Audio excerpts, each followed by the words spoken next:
Coba lihat anak-anak kita sekarang, Pak. Nauzubillah min zalik. Sedih kita lihat anak-anak kita, Pak. Baru diberitahu satu, sudah 10 keluar dari mulutnya. Nah, sekarang pertanyaan, kenapa anak-anak kita begitu? Kenapa kira-kira? Apakah sepenuhnya salah anak? Tidak. 90% salahnya orang tua mendidik anak kita. Salah. Salah dari mendidik.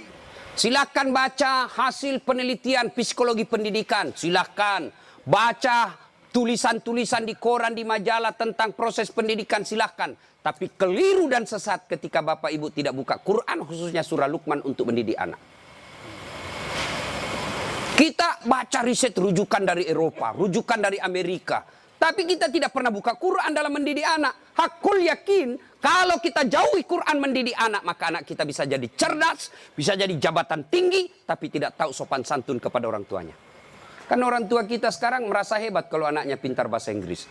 Ustadz, itu anaknya hebat betul tetangga saya. Kenapa? Itu belum SD itu Ustadz sudah lancar bahasa Inggris. Apa hebatnya? Banyak yang begitu. Masa banyak Ustadz? Silakan bapak-bapak ke Inggris. Tanya Pak Menteri. Tanya Pak Menteri. Itu anak-anak di Inggris dari kecil ya bahasa Inggris, Pak. Bener. Ayo. Meskipun dia lancar bahasa Korea, bahasa Inggris. Kalau berdoa dia pakai bahasa Inggris. Oh my God, please help me my mother. Pasti dia pakai bahasa Bugis juga kalau dia orang Bugis. Ya kan? Ngapain Pak? Maka didik anak kita Quran kembalinya. Satu kisah. Rasulullah ke suatu tempat. Dalam perjalanan ke tempat tersebut, Nabi melewati pemakaman. Nabi lalu bersabda, langkahkan kakimu dengan cepat ketika lewat pemakaman. Seluruh sahabat mempercepat langkahnya. Sampai Nabi di tujuan. Selesai urusan, balik lagi dengan rute yang sama. Lewat di pemakaman, seluruh sahabat melangkahkan kaki dengan cepat. Karena tadi diperintah cepat, tanpa perintah Nabi, percepat langkah. Nabi katakan, tidak usah, kau santai aja jalan. Ya Rasulullah, tadi pergi disuruh cepat, sekarang kau tidak. Kata Nabi, tadi itu andai kau diberi telinga seperti pendengaranku. Tadi itu waktu pergi disiksa orang dalam kubur. Saya tidak mau lama-lama mendengarnya. Tidak tega saya mendengar dia disiksa. Maka saya mau jauh supaya saya tidak dengar. Waktu pulang tidak lagi. Kenapa? Saya dengar berita dari Jibril. Allah perintahkan hentikan siksaanmu wahai penyiksa di kubur.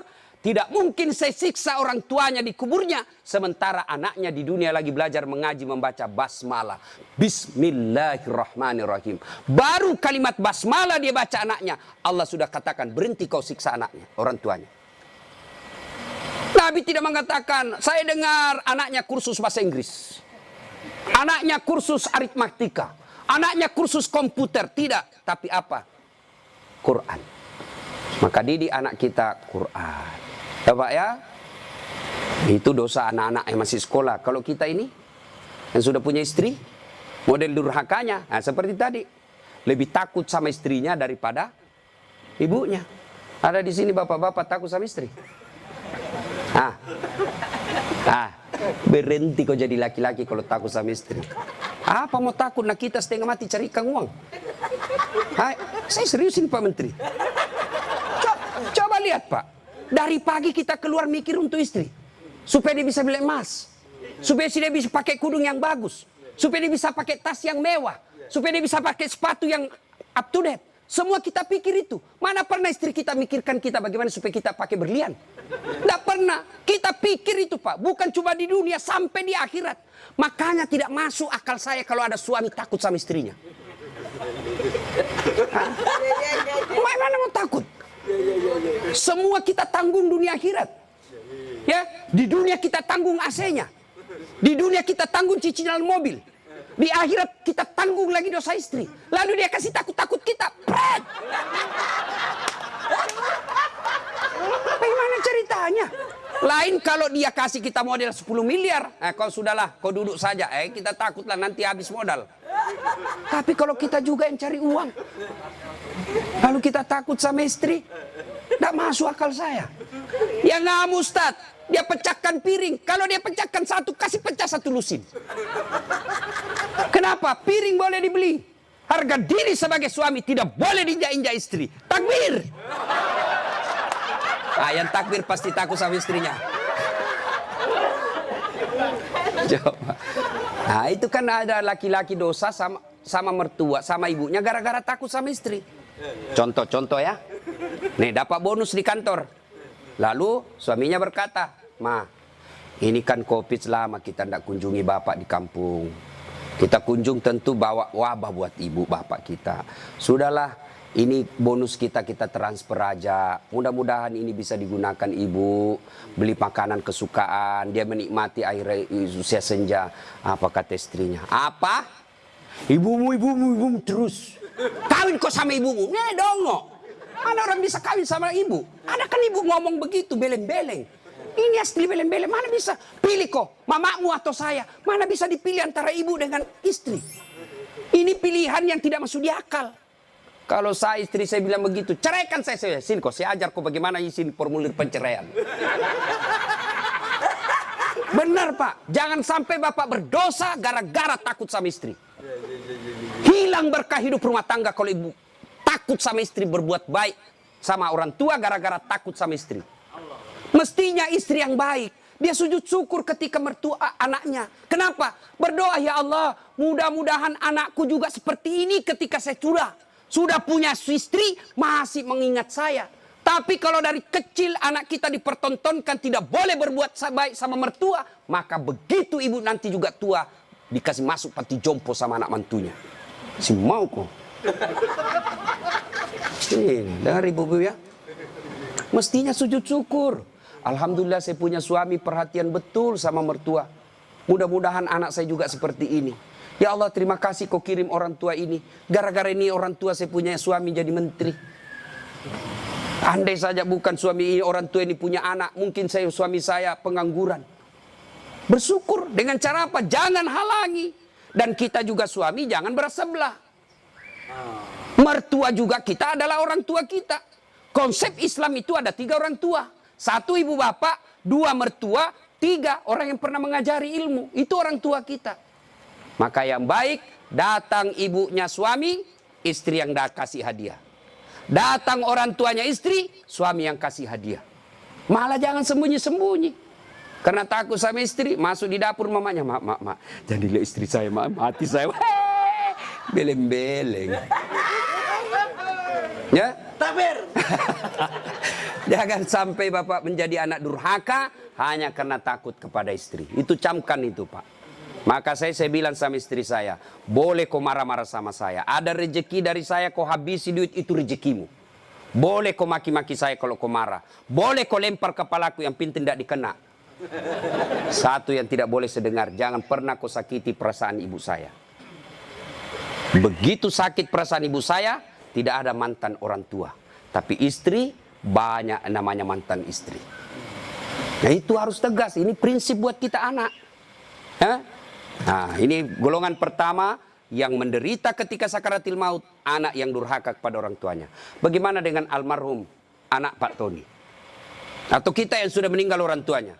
"Ustadz, saya dulu anak durhaka Ustadz. Berapa sering saya kasih keluar air mata ibu saya Ustadz. Tapi saya sudah sadar, saya sudah hijrah sekarang. Tapi orang tua sudah ada kubur. Gimana cara berbuat baiknya?" 1, doakan. Mendoakan orang tua tidak harus pakai bahasa Arab. Mendoakan orang tua bagi yang meninggal ada 4 minimal kita minta. Ya Allah, ampuni dosanya. 2, terima amalnya. Ada amal tidak diterima? Ada. Amal-amal pilkada. Sumbang jilbab 10.000. Supaya dicoblos. Nah, nanti ya Allah mana jilbabku 10.000, kata malaikat, "Bos, pilkada jilbabmu." Ya, enggak sampai.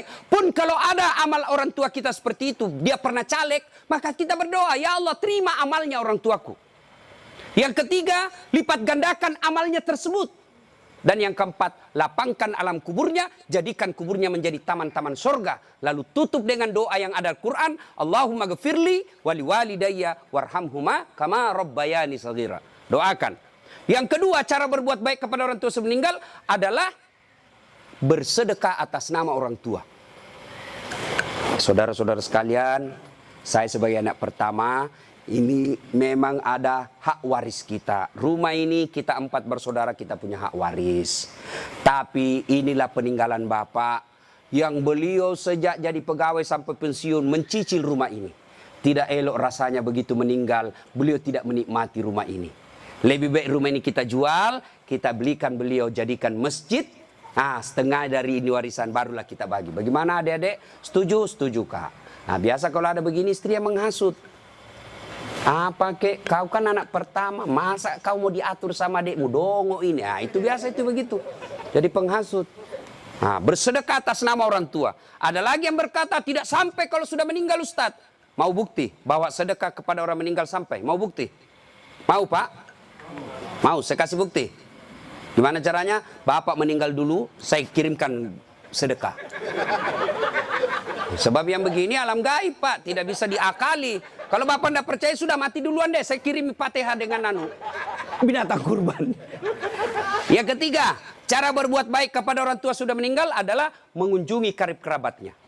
Besok lusa anaknya almarhum ya masih hidup, teman-temannya Bapak ketika sudah usur, anaknya sudah menjadi pembesar, maka kunjungi karibnya. Itulah cara berbuat baik kepada orang tua yang sudah meninggal. Dan yang paling konkret, kalau mau berbuat baik kepada orang tua sudah meninggal adalah jadilah anak yang soleh atau soleha. Nah, ibu bapak, saudara-saudara sekalian. Nah, ini yang perlu diluruskan. Orang datang melayat, satu, banyak nginjak-nginjak sunnah Nabi. Dua, tidak ada manfaat buat orang meninggal. Tiga, datang bawa dosa. Coba lihat prakteknya, saya lihat ini. Kenapa saya bilang datang bawa dosa? Datanglah ibu-ibu gaul. Kudung hitam, baju hitam, rok hitam, kacamata hitam, payung hitam. Saya tanya, kenapa hitam-hitam? Dia bilang, Ustaz, selebriti. Tidak, sunnah itu putih-putih. Dosa enggak hitam-hitam? Tidak, tapi dicintai Allah dan Rasulnya kalau bapak ibu pakai putih-putih. Dua, datang tambah-tambah dosa. Itu tadi sunnah Nabi. Yang kedua, datang tambah-tambah dosa. Kenapa tambah-tambah dosa? Datang cerita jelek aja orang, Pak. Lewat satu, terutama ibu-ibu tuh. Mulai pintu dia lihat, Pak. Mulai dilihat dari ujung rambut sampai ujung kaki. Lewat si Kobi itu kata orang Bugis. Si Kobi nih. Apa? Dia enggak cerita tapi mulutnya, matanya sinis. Kenapa? Lipstiknya palsu. Kenapa kau tahu? Melengket di giginya. Sudah satu dia gosip, lewat lagi satu. Enggak serasi kudunya sama roknya. Dia bilang, iyo kayak umbul-umbul. Bahkan Ustadz pun digosipnya. Lewat Ustadz Dasar, itu juga bajunya yang di YouTube. Tadi saya lewat, ada saya dengar, itu juga bajunya yang di YouTube itu Pak Ustadz. Kenapa? Saya yang pakai baju kau yang sibuk. Nah, itu gosip. Maka ibu majelis taklim saya di Makassar, saya anjurkan. Ibu datang melayat, satu, ada wudhu. Dua, bawa Quran minimal surah Yasin. Tiga, begitu datang, ibu baca Yasin bareng-bareng. Tidak bisa baca Yasin bareng-bareng, itu majelis taklim yang baik. Ketua majelis taklimnya, saudara-saudara sekalian, mari kita baca Yasin bareng-bareng, saya pimpin. Itu majelis taklim yang manfaat. Bukan ngurus baju seragam. Apalagi memanfaatkan pilkada. Pak, anggota majelis taklim saya 300, Pak. Tapi amban, Pak. Tapi minta tolong seragam, Pak, ya. Ada juga majelis taklim memanfaatkan begitu proposal banyak ketika pilkada. Nah, maka majelis taklim yang bagus, ada orang wafat, pimpin tahlilan. Sudah itu, tidak bisa baca Yasin, Ustaz. Sudah, baca Al-Fatihah. Buru-buru, Ustaz. Sudah, baca Qul Huwallah 3 kali. Masih juga buru-buru, Ustaz. Sudah tidak tahu baca itu semua, Ustaz. Sudah, baca saja. La ilaha illallah, la ilaha illallah, la ilaha. Itu aja kita ulang-ulang selama kita melayat. Itu pun tidak bisa, Ustaz. Ya sudah, kau diam saja. Tidak bisa juga diam, Ustaz. Ya cepat kau pulang. Daripada tinggal bawa dosa saja. Nah, sudah. Yang ketiga, kenapa tidak ada manfaat buat orang meninggal? Tidak ada yang sholat jenazah. Bagaimana orang lain mau sholat jenazah? Keluarganya aja tidak ada sholat jenazah. Mantunya sibuk ngurus ambulans, iparnya sibuk ngurus tenda, anaknya sibuk ngurus konsumsi. Tidak ada ikut sholat jenazah. Orang lain yang sholat jenazah. Orang lain belum tentu ikhlas. Banyak yang sholat, Ustaz. Kenapa banyak? Karena bapaknya menteri. Jadi tidak ikhlas orang. Tapi coba kalau keluarganya, pasti ikhlas. Saya hampir jarang sekali melihat ibu-ibu sholat jenazah. Jarang. Maka jangan heran ketika ibu meninggal, sedikit juga yang sholat jenazah. Kenapa? Karena waktu hidup, jarang dia sholat jenazah. Maka wafatnya pun sedikit yang sholat jenazah. Ustaz tidak muat rumahnya, Ustaz. Di teras. Ustaz tidak ada air. Tayamum. Ustaz tidak ada air. Boleh tidak wudhu. Imam Syafi'i mensyaratkan wudhu. Imam Ahmad boleh tidak wudhu. Karena itu bukan sholat. Dia hanya doa. Saya tidak tahu bacanya, Ustaz. Ikut saja sama imam. Yang penting takbir 4 kali, jangan ruku. Kalau bapak ruku, siap-siap malu sendiri. Nah, ini cerita, wallahu alam benar atau tidak. Cerita ini takbir imam. Allahu Akbar, takbir juga dia, Allahu Akbar. Takbir kedua imam, Allahu Akbar, dia ruku. Dia, kenapa saya sendirian ruku ini? Takbir ketiga imam, dia, sekalian sujud deh. Dia sujud. Pas selesai sholat ditanya, hei, kenapa kau sujud? Dia bilang, ini orang banyak sekali dosanya. Tidak diampuni kalau tidak ruku. Supaya habis sekalian, ya sekalian saya sujud. Ini jawaban orang kepepet. Nah, ibu bapak, saudara-saudara sekalian. Ya. Habis baterainya. Ibu bapak yang saya muliakan. Masuklah, diantarlah kita. Diantar, ini lagi yang banyak kadangkala mempermalukan Islam. Saya tidak tahu kalau di sini. Saya melihat kalau di daerah sebagian Makassar, Pak. Orang meninggal. Kala-kala demo, Pak. Naik di mobil, dia putar bajunya. Orang mati, orang mati. Wah, minggir. Sampai mobilnya orang dilempar. Jangan begitu. Ngapain buru-buru? Jadi sebelum diantar jenazah, keluarga yang berduka pidato. Terima kasih Bapak Ibu sudah memberikan kami dukungan moral. Tapi tolong jangan mempermalukan kami di jalan. Jangan lagi menambah duka kami dengan mengganggu pengguna jalan yang lain. Saya kalau pergi mengajar, tiba-tiba jenazah di mobil jenazah, bagus cara pengantarannya, saya minggir Pak, saya kirimkan Fatihah. Kirim Fatihah untuk Rasulullah, saya ikutkan jenazah yang diantar. Tapi kalau menakutkan, tidak ada yang mau doakan. Ya? Ngapain buru-buru? Ngapain buru-buru? Kan ada lagi yang paham, tidak tahu dari mana dia belajar. Katanya kalau terlambat disiksa. Bagaimana ceritanya? Kalau dilewati 5 manu, disiksa orang meninggal. Orang meninggal kalau dia... Itu orang sholat, bagi orang yang hidup, orang meninggal, tidak bakal dia disiksa gara-gara dia terlambat dikubur. Ngapain buru-buru? Itu juga sudah ada liangnya sudah siap.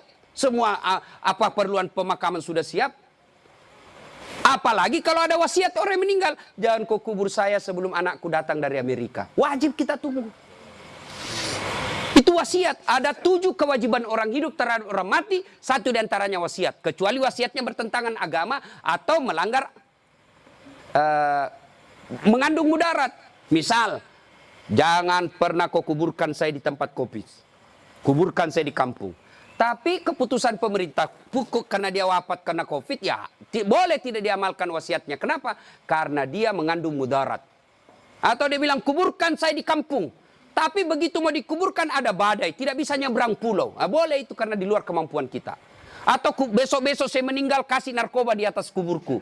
Karena dia pecandu narkoba. Tidak boleh itu Pak, melanggar ya. Jadi Bapak, saudara-saudara sekalian. Nah, sampailah kita di pemakaman. Nah, ini juga yang perlu diluruskan. Berapa banyak orang yang sampai pemakaman tidak melaksanakan sunnah Rasul. Diajarkan begitu sampai pemakaman, ucapkan Assalamualaikum ya ahlal kubur. Ya, tidak tahu itu cukup. Semoga keselamatan bagi kemuliaan ke semua penghuni kubur. Insya Allah saya ikut menyusulmu. Nah, ada lagi pelanggaran yang kita lakukan apa? Menginjak-injak batu nisan. Tidak boleh sama menduduki batu api neraka itu Pak. Ada yang sampai duduk sambil merokok di atas batu nisannya orang. Tidak boleh. Pemakamannya padat Ustaz. Bapak tidak usah masuk. Cukup yang memikul. Bagaimana yang memikul Ustaz? Boleh karena dia darurat. Karena kalau satu langkah jatuh Pak, jatuh jenazah. Sudah dimakamkan? Nah, sudah selesai. Kembalilah pemakam. Ya, tinggallah kita. Bapak merantau ke Papua. Tidak nyaman di Papua, kembali ke kampung, Sulawesi Tenggara. Merantau lagi ke Surabaya, di Surabaya tidak nyaman, kembali lagi ke kampung. Merantau lagi ke Makassar, Makassar tidak nyaman, kembali lagi ke kampung. Masih ada pilihan. Bapak pegawai negeri ditugaskan ke Papua, tidak nyaman, tidak ada sinyal, Bapak boleh pensiun dini. Tidak disenang saya sama menteri saya, boleh Bapak pensiun dini, tidak ada masalah. Tapi begitu Bapak masuk kubur, senang tidak senang, tinggal kau di situ, tidak boleh kau keluar lagi. Siapa orang yang tersiksa di dalam kubur? Yang pertama kata Nabi, al-mutahawilu bis sholah, yang menganggap enteng sholat. Orang yang menganggap enteng sholat Pak, jangan, sudah. Sholat itu di akhirat nanti barcode. Bapak beli elektronik kan sekarang pakai barcode, ya kan? Bapak begitu setor jualan, berarti ini boleh bawa. Di akhirat kalau bapak di barcode, bagus sholatnya. Tidurkan dia, kata Nabi, seperti tidurnya tidur pengantin baru. Tapi di barcode, hilang, redup-redup. Ini macet. Ini sholat Jumat, hari Jumat saja. Paling terlambat datang, paling cepat pulang. Orang khotbah dia tidur. Begitu bangun, aliran apa yang tidak ada khotbahnya? Bukan aliran apa, kau yang tidur beleng. Percaya Pak, orang yang tidak ada sholat demi Allah. Bapak tidak puasa, masih boleh disebut Islam. Bapak tidak haji, masih boleh disebut Islam. Bapak tidak bayar zakat, masih disebut Islam. Tapi tidak sholat, Imam Syafi'i menghukuminya, disuruh bertobat dan dia tidak mau, boleh dihukum mati. Itu kalau Imam Syafi'i. Disuruh sholat dan dia tidak mau. Disuruh bertobat dia tidak mau, kata Imam Syafi'i, boleh dia dihukum mati. Begitu pentingnya sholat. Ketika Allah perintah puasa, ayat saja turun. Allah perintah haji, ayat saja turun. Allah perintah zakat, ayat saja turun. Allah perintah sholat, tidak boleh ayat turun. Rasulullah dijemput oleh 4 malaikat menghadap kepada Allah. Kenapa? Ini perintah penting. Diberikan perintah sholat. Pak Menteri, ada himbauan kepada seluruh kepala daerah se-Indonesia, hanya berupa himbauan cukup WhatsApp dalam grup. Tapi kalau itu berupa SK yang penting, Gubernur datang kantor Menteri. Kenapa? Ini penting. Tidak boleh kau di WhatsApp. Sholat demikian pentingnya, sehingga Nabi harus diundang menghadap. Itulah disebut Isra dan Mi'raj. Bapak kerja jadi Grab, jadi menteri. Munafik kalau bapak katakan, bukan untuk dunia saya. Bohong. Kita bekerja apapun profesi kita untuk memperbaiki dunia. Lalu siapa yang punya dunia? Allah Subhanahu wa ta'ala. Artinya, mustahil dunia dalam genggaman kalau yang punya dunia bapak jauhi. Saya kasih contoh. Saya akrab dengan Pak Menteri. Saya datang ke Jakarta. Pak Menteri, saya mau jalan-jalan Jakarta ini, tapi tidak ada mobilku Pak Menteri. Kata Pak Menteri, aman terkendali Ustadz. Pak Menteri telepon ajudan. Ajudan, siap Pak Menteri. Itu ada Ustadz Dasat, kau jemput dia. Nanti dikena lagi kita diceramah. Kau jemput dia. Kasih mobil yang bagus, kasih pengawalan, jangan lupa kasih pembeli pulsa. 1 jam kemudian datang ajudan. Tapi Pak Ustadz, kiriman Pak Menteri. Aman, selesai masalah saya di Jakarta. Kenapa? Saya akrab sama Pak Menteri. Anda dari Makassar tidak pernah ketemu, tidak pernah silaturahmi, tidak pernah didengar namanya, tidak pernah lihat. Assalamualaikum Pak Menteri. Boleh pinjam mobilnya? Siapa ditelepon Pak Menteri? Ajudan? Bukan. Siapa? Kapolres. Tangkap itu, penipu. Tidak pernah ketemu pinjam mobil. Pasti penipu itu. Demikian juga dengan Allah. Bapak tidak pernah sholat. Tiba-tiba sakit, ya Allah, saya sudah capek sakit, ya Allah, sembuhkan penyakitku. Allah berfirman, malaikat, karena dia sudah capek, sekali cabut nyawanya. Sholat Pak. Apa alasan Bapak tidak mau sholat? Coba bilang, ayo malas sholat ini. Ayo, bilang kau apa? Saya tantang kau ini hari. Paling ibu-ibu haid. 3 kali haid 1 bulan. Kenapa tidak sholat? Lagi mens. Kenapa tidak sholat? Datang bulan. Kenapa sholat? Halangan. Itu aja, semua itu 3 kali 1 bulan. Tidak bisa. Bilang suaminya, kenapa belum sholat ibu? Biasanya cuma 5 hari, ini kok sudah 7 hari belum sholat. Orang belum bersih. Masih ada sedikit-sedikit. Dia bilang suaminya, kok bohong ya? Apa bohong? Saya kasih lihat kau. Beleng-beleng. Apa kasih lihat dong kok? Apalagi ibu-ibu banyak tidak sholat. Kalau ada pesta pengantin, mukanya dikira tembok, coklat, biru, krem, abu-abu. Apalagi banyak ibu tidak sholat, gara-gara apa? Jilbab. Jilbab sakaratil maut. 3 lapis. Saya ini keliling-keliling ceramah Pak. Saya ke Brunei, itu ibu di sana, siku 3 saja kasih peniti selesai. Di Malaysia juga begitu, Filipina Selatan juga begitu. Saudi, lebih gampang masuk, kasih selesai Pak. Di sini la haula wala quwwata illa billah. Bingung saya bisa lihat dia pengantin, gimana caranya dipakai ini ya? 3 lapis Pak, ada miring-miring sedikit. Ada cipin-cipin ini, ada kayak pohon di belakangnya. Begitu dia bilang suaminya, Bu, kau pergi sholat. Sadar kok Pak, saya sadar, saya suruh kau sholat. Bisa sholat, kau ndak lihat ini Pak, 1 jam dipakai di jilbab. Dongo. Gara-gara jilbab ndak sholat, beleng-beleng. Ya nggak tahu Bu, saya suruh sini sholat Pak. Adik-adik, saya bisa cerita seperti ini karena saya alami. Percayalah Pak, Mustahil Allah sengsarakan hidupnya orang baik sholatnya. Tuhan apa yang sengsarakan hidupnya orang baik sholatnya? Udahlah Pak, Bapak mau dekat sama Pak Menteri, tidak usah cari muka sama Menteri. Muka Bapak sudah bagus. Ada juga siapa? Cemen lu men. Kerja aja yang baik. Selebihnya sholat, minta kepada Allah. Kecil buat Allah jadi menteri. Kecil buat Allah dapat proyek, kecil. Jangankan yang tidak masuk, yang masuk akal. Tidak masuk akal Allah kasih. Masuk akal enggak manusia dibakar hidup-hidup bisa hidup? Masuk akal enggak? Enggak masuk akal. Tapi kalau Allah mau, Ibrahim alaihissalam dibakar keluar kedinginan. Masuk akal enggak perempuan hamil tidak pernah disentuh laki-laki? Kata ilmu kedokteran enggak mungkin Ustaz. Tapi kalau Allah yang mau, Siti Maryam. Akhir Isa tanpa pernah disentuh laki-laki. Cuma sekarang banyak perempuan mau sayangan Siti Maryam. Ada suaminya, ada anaknya, beling-beling. Coba. Coba. Subhanallah.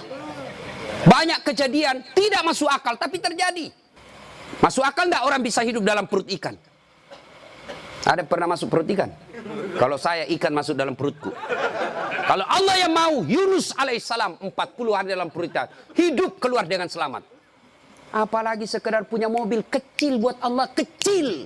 Lunas rumahmu kecil buat Allah, terhindar dari wabah kecil buat Allah. Allah cuma minta ista'inu bisabri wassalah. Sabar, perbaiki solatmu, saya yang selesaikan semua masalahmu. Itu janji Allah, bukan janji caleg.